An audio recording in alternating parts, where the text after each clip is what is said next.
कर्मण्य वाधिकारस्ते मा फलेषु कदाचन। भावार्थ, मनुष्य का अधिकार केवल कर्म पर है, फल पर नहीं।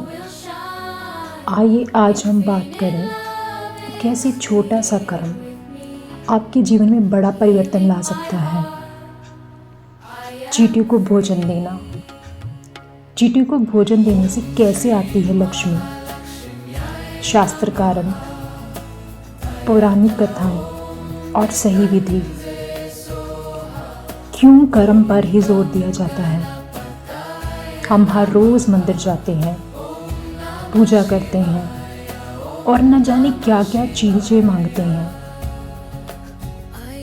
लेकिन शास्त्र कहते हैं लक्ष्मी वहीं ठहरती है जहां अन्न का सम्मान होता है, जहां परिश्रम हो, अनुशासन हो और सबसे ज्यादा प्रेम हो। आज हम बात करेंगे एक ऐसे गूढ़ रहस्य की। चींटियों को भोजन देने से कैसे लक्ष्मी जी आकर्षित होती हैं। हमारे शास्त्र में अन्नदान को सर्वोत्तम दान क्यों माना गया है? लक्ष्मी जी केवल धन नहीं, अन्न, व्यवस्था और समृद्धि की देवी हैं। चींटियां परिश्रमी हैं, व्यर्थ कुछ नहीं करती,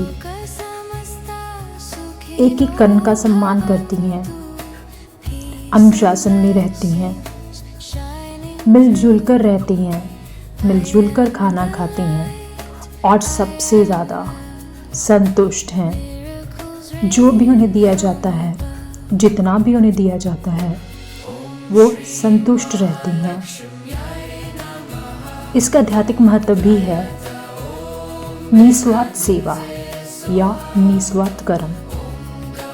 अगर हमें लक्ष्मी जी को प्रसन्न करना है तो सबसे पहली चीज़ निस्वार्थ सेवा होनी चाहिए, जिसमें वापस कुछ पाने की इच्छा ना हो, सिर्फ देने की ही इच्छा हो, सिर्फ समर्पण हो। जब भी हम छोटे जीवों की सेवा करते हैं तो हमें उनसे सीखने के लिए बहुत सारी बातें मिलती हैं।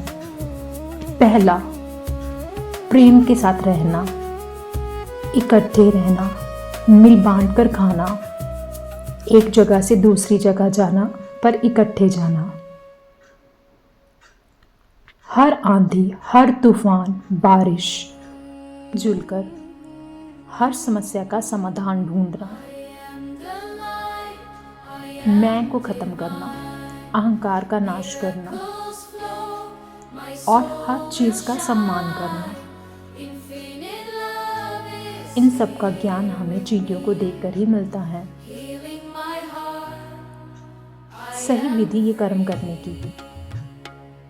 आटा, चीनी, गुड़, चावल और तिल।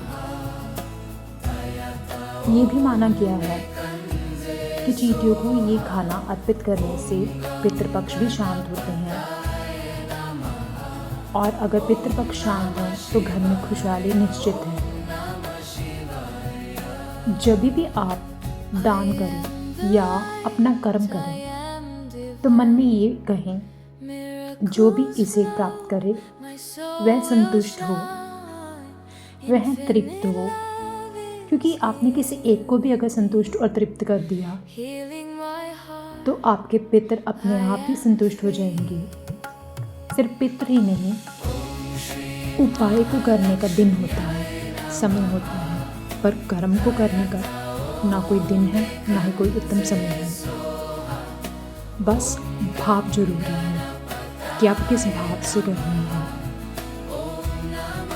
तो बिना किसी समय को देखे, बिना किसी दिन को देखे, बस अपना कर्म करें, निस्वार्थ भाव से करें और लक्ष्मी जी की कृपा आप पर अवश्य होगी। क्योंकि जब हम किसी को खुशी देते हैं तो ईश्वर हमें उससे दोगुनी खुशी देते हैं। जब हम किसी को तृप्त करते हैं तो ईश्वर हमें उससे दोगुना तृप्त करते हैं।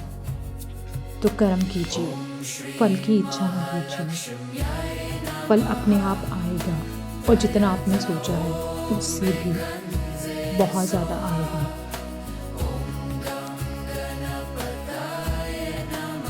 याद रखें, यह जादू नहीं, संस्कार है। तुरंत धन नहीं, लेकिन धन का मार्ग साफ होगा। निरंतरता ज़रूरी है, कम से कम 31 दिन करके देखें, क्योंकि लक्ष्मी केवल तिजोरी में नहीं, व्यवहार में आती है। जो अन्न का सम्मान करता है, जो छोटे जीव की परवाह करता है, लक्ष्मी स्वयं उसके जीवन में व्यवस्था बनकर आती है। आज से छोटा संकल्प ले, चींटियों को अन्न और जीवन का संतुलन। यदि यह जानकारी आपको उपयोगी लगी हो तो इसे दूसरों तक पहुंचाइए, क्योंकि अन्न और ज्ञान दोनों बांटने से बढ़ते हैं। जय माँ लक्ष्मी।